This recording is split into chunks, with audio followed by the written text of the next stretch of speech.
دا سړیرو وردګي کلی مشران وایي چې په سیمه کې شوګې ډاکې او غلاګانې دومره زیاتې شوې دي چې عام ولس کې یره پیدا شوې ده او دوی د سیمې د امن په ځای ساتلو لپاره د اصلاحي امن جرګې په نوم یو کمیټه جوړه کړې ده چې دغه قسم جرمونو مخه بنیسي او د حکومت سره به مرسته کوي. د اصلاحي امن جرګې چیرمن حاجي نور الوهاب وایي چې د جرمونو مخه نیول د پولیس کار دی، خو هغوی په دې کې پاتې راغلي دي. نو دوی په دغه مقصد میدان ته راوتي دي چې کله په ټولنه کې د خرابې سره کم ستونزه راشي نو دوی به د حل کولو کوشش کوي او هغه به د حل د لارې بوزي.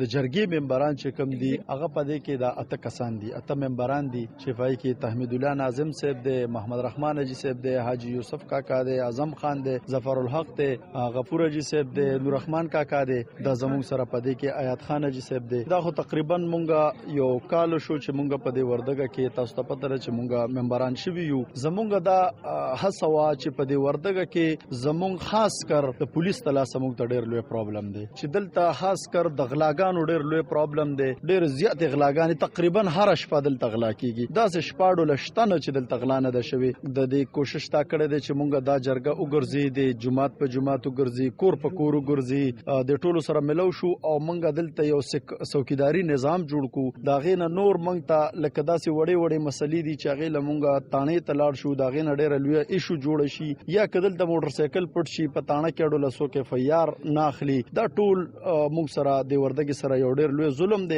د سړیرو یو بل مخکش حاجی کرامت شاه ویل چې داسې غونډې را جوړول د وخت ضرورت دی او هغه ځکه چې کله حکومت سره د ولس مرسته نه وي نو دغه ستونزې نشي حل کېدی. خو د افسوس خبره دا ده چې نن خو دوی سره د پولیسو مرستې په نظر نه راځي.